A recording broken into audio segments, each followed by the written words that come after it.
स्वागत करते हैं। आज की प्रेस कॉन्फ्रेंस बहुत ही एक इम्पोर्टेंट विषय को एड्रेस करने के लिए ऑर्गेनाइज की गई है। जैसा कि आप सब लोग जानते हैं कि 16 अगस्त 2024 को इलेक्शंस कंडक्ट होने से पहले माननीय एलजी साहब ने और केंद्र सरकार के निर्देश पे एक निर्णय लिया था कि जितनी भी इवैक्यू प्रॉपर्टी है जो कस्टोडियन डिपार्टमेंट हैंडल कर रहा है, वो जो डिस्प्लेस्ड पर्संस हैं, रेफ्यूजीज हैं 1947 के, 65 के, 71 के, और उनके साथ साथ जो वेस्ट पाकिस्तानी रेफ्यूजीज हैं उनके नाम पे पूरे तरीके से कर दी जाएगी, यानी कि ओनरशिप राइट्स, मालिकाना हक उनको दे दिए जाएंगे। दूसरा, उस इलेक्शन होने के बाद अभी तक उस ऑर्डर की जो इम्प्लीमेंटेशन है, जो उमर अब्दुल्ला गवर्नमेंट की अब रिस्पॉन्सिबिलिटी है, समयबद्ध तरीके में नहीं हो रही है। तो एक तो ये कंसर्न फ्लैग करने के लिए, और केंद्र सरकार ने जो पहला कदम था इवैक्यू प्रॉपर्टी एक्ट के तहत कि डिस्प्लेस्ड पर्संस और रेफ्यूजीज के नाम पे ये प्रोप्राइटरी राइट्स दिए जाए, जो दूसरा कदम उमर अब्दुल्ला सरकार को चलना है, it has to walk the second step, वो ये है कि इवैक्यू प्रॉपर्टी कस्टोडियन जमीनों के जो लोकल अलॉटीज भी हैं, लोकल अलॉटीज कौन लोग? जो रेफ्यूजीज नहीं है। लोकल अलॉटीज कौन लोग?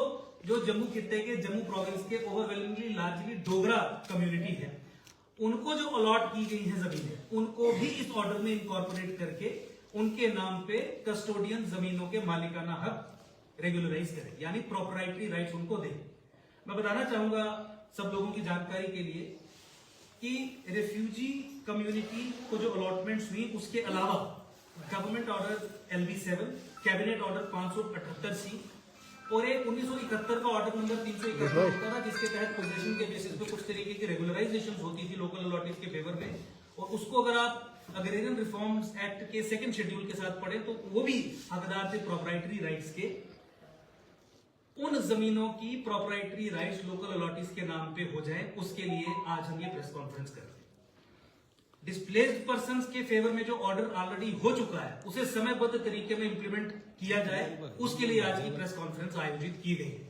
साथ ही साथ आप सब लोगों ने देखा कि जो लोकल अलॉटीज थे, जम्मू खित्ते के रहने वाले लोग जो थे, उनको ये जो जमीनें दी जाती थी, और जब ये जमीनें सरकार किसी पब्लिक पर्पज के लिए एक्वायर कर लेती थी, तो उन लोकल अलॉटीज को कंपनसेशन का अमाउंट नहीं दिया जाता।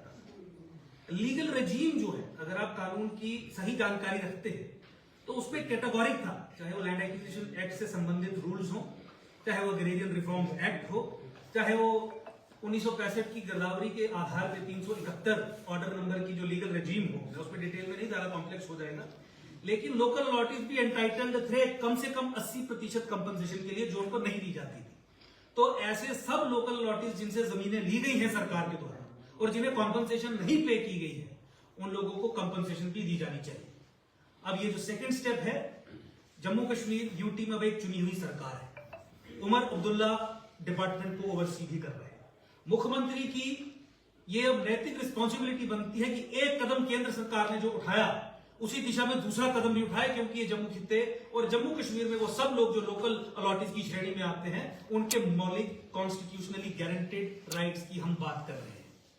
तो मेरा आप सब लोगों से यही निवेदन है कि सरकार तक ये मैसेज पहुंचे।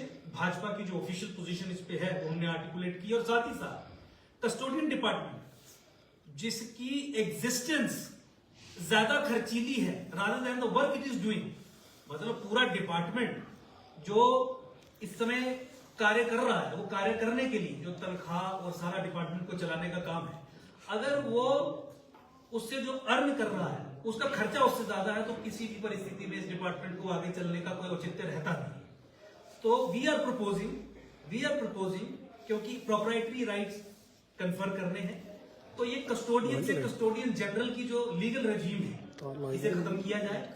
एक IAS अधिकारी या एक सीनियर मोस्ट KS अधिकारी, कमिश्नर सेक्रेटरी रैंक का, जो रिलीफ कमिश्नर की तर्ज पे, जैसे कश्मीरी हिंदुओं के लिए रिलीफ कमिश्नर की पूरी एक लीगल रेजीम बनी है, वो कॉन्स्टिट्यूट किया जाए, ताकि एक तहसीलदार या एक जूनियर मोस्ट KS अधिकारी ही कस्टोडियन डिपार्टमेंट को ना चलाएं और एक relief commissioner, commissioner secretary rank का व्यक्ति इसे चलाए, ताकि ये कन्फर्मेंट ऑफ ओनरशिप राइट्स ठीक तरीके से हो सके, और जो कम्युनिटी का, जिस तरीके से कश्मीरी हिंदुओं की कम्युनिटी से रिलीफ कमिश्नर रहता है, कम्युनिटी का हो।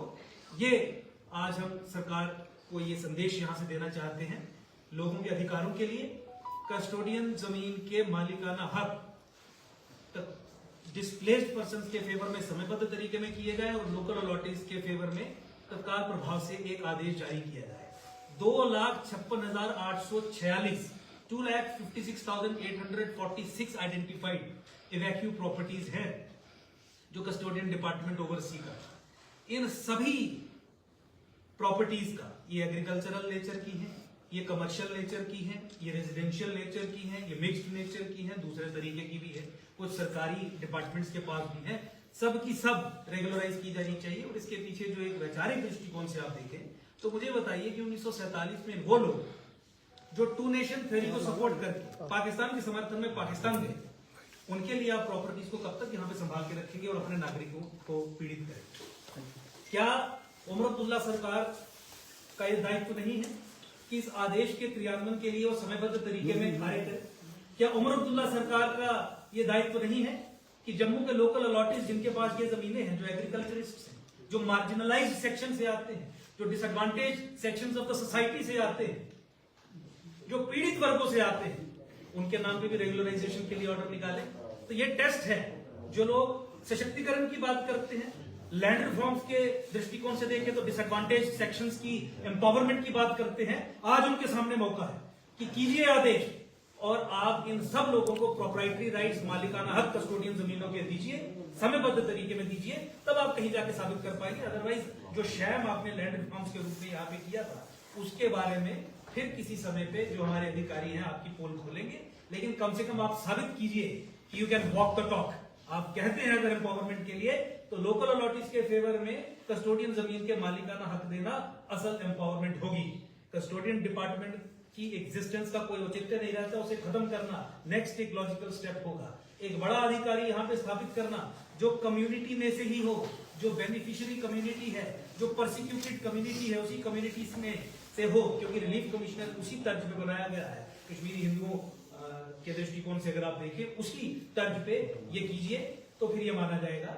मैं 2 मिनट के लिए आपसे निवेदन करूंगा कि भाई वी शर्मा जी हमारे साथ है, भाजपा के सीनियर लीडर है, प्रवक्ता है, इनकी भी आप 2 मिनट के लिए बात सुन। धन्यवाद। मैं ऐसा कहना चाहता हूं कि जिस ढंग से हमारे अंकुर जी ने इशू को फ्लैग किया है, this issue has been agitating for years together. We are grateful कि एलजी साहब ने इस मुतल्लक अक्टूबर में इलेक्शन होने से पहले, अगस्त में सॉरी, उन्होंने ये ऑर्डर पास किया और ये इवैक्यू प्रॉपर्टी जो है जिन जिन लोगों को पोजीशन में थी, जो रेफ्यूजीज थे, उनको सारे हकूक दिए गए और उसके साथ हमारे जो लोकल अलॉटीज थे, हम उनको भी ये सारे हकूक दिए जाएं ताकि उनकी पोजीशन में जो लैंड है उनको मिल जाए। जैसा ये कहा गया कि ये इश्यूज कई दफे उठाए गए, लेकिन अब एक दिशा को कायम किया गया है। हमारे एलजी साहब ने उस दिशा को कायम किया गया। हमारे जम्मू कश्मीर में इलेक्शन हुए, एक डेमोक्रेटिक तरीके से जो हुकूमत इस वक्त कायम हुई, उस हुकूमत का ये फर्ज बनता है कि लोगों की लॉन्ग स्टैंडिंग, लॉन्ग अवेटेड जो प्रॉब्लम्स हैं उनको ऑन प्रायोरिटी अटेंड किया जाए। कस्टोडियन हाउसेज और इवैक्यू प्रॉपर्टी का जो इशू है, this has been raised time and again, और मैं ये समझता हूँ कि एलजी साहब ने इसको हकूक देकर एक रास्ता खोला है। जो हमारी मौजूदा हुकूमत है उससे अपनी एक डायरेक्शन लेकर लोकल लोगों को सबको इसके हकूक दिए जाए ताकि वो लोग उस प्रॉपर्टी को इस्तेमाल अपने अच्छे ढंग से कर सके। ये जो पॉइंट कहा गया कि इसका इवैक्यू प्रॉपर्टी का जो इस वक्त आज की डेट में उसको मेंटेन करने का, इनको मेंटेनेंस के लिए जो हमारे सारे इवैक्यू प्रॉपर्टी है उसका जो खर्चा ज्यादा है, उनको तनख्वाहों का खर्चा ज्यादा है, और इसलिए इन तमाम प्रॉपर्टीज को उनको दिया जाए और ताकि वो उन प्रॉपर्टीज को अपने मन मुताबिक अपने तरीके से उनको इस्तेमाल कर सके। इन्हीं अल्फाज के साथ हम आज की प्रेस कॉन्फ्रेंस के शर्मा साहब, मेरा एक सवाल रहेगा कि जिस तरह से आपने ये इशू उठाए, ये लंबे समय से आए, आपकी 10 साल सरकार थी, ये इशू बड़े आसानी से ये इसको सॉल्व किया जा सकता। अब ये 3 महीने की सरकार है, आपने 10 साल में इस इशू को क्यों नहीं सॉल्व किया? देखिए, 16 अगस्त 2024 को इशू फाइनली रिजॉल्व हो चुका था। उसके पहले जो तैयारी करनी थी वो करके सरकार ने 16/10/2024 को निर्णय ले लिया, जो लीगल रजीम के तहत ये तो बड़े लंबे समय का था, ये आज का नहीं है, ये लंबे समय का इशू था और ये बड़े आसानी के साथ आप 370-35 हट गई है। ये तो आप आसानी से सेंट्रल गवर्नमेंट कर सकती थी, क्योंकि सेंट्रल गवर्नमेंट के जरिए ये जो है एलजी हैं तो कर सकते थे। आप इस समय जो है आपकी सरकार नहीं है, आप एमसी सरकार के ऊपर आरोप लगा रहे हैं। 3 महीने की सरकार, आपने क्यों नहीं किया? लेकिन हम कोई आरोप नहीं लगा रहे। मेरा आपसे निवेदन यही है कि 16 अगस्त 2024 को एलजी साहब ने और केंद्र सरकार ने ये निर्णय लिया जो डिस्प्लेस्ड पर्सन हैं 1947 के 65 के 71 के और जो वेस्ट पाकिस्तानी रेफ्यूजीज हैं जो कस्टोडियन जमीनों के कब्जे में हैं या जिन्हें जमीनें अलॉट हुई थी, उनके नाम पे मालिकाना हक करने का आदेश पारित हो चुका है। मैं कह रहा हूं कि जो दूसरा कदम अब उस दिशा में उठाना है, इस समय एक चुनी हुई सरकार है, वही ये कदम उठा सकती है। इसलिए आज की प्रेस कॉन्फ्रेंस के माध्यम से भाजपा ने ये डिमांड की कि दूसरा कदम सरकार उठाए, क्योंकि ये मार्जिनलाइज्ड सेक्शंस की एम्पावरमेंट की बात है, ये मिडिल क्लास की एम्पावरमेंट की भी बात है, ये फार्मर्स की, एग्रीकल्चरिस्ट सोसाइटी की एम्पावरमेंट की बात है। तो दूसरा कदम पहले कदम के बाद ही उठाना था। अगस्त में अगर एलजी साहब ने ये कदम उठाया, केंद्र सरकार ने ये कदम उठाया, तो उसके बाद इलेक्शन होने के बाद यहाँ की चुनी हुई सरकार को ये कदम उठाना है। तो मेरा निवेदन आपसे मात्र बस ठीक।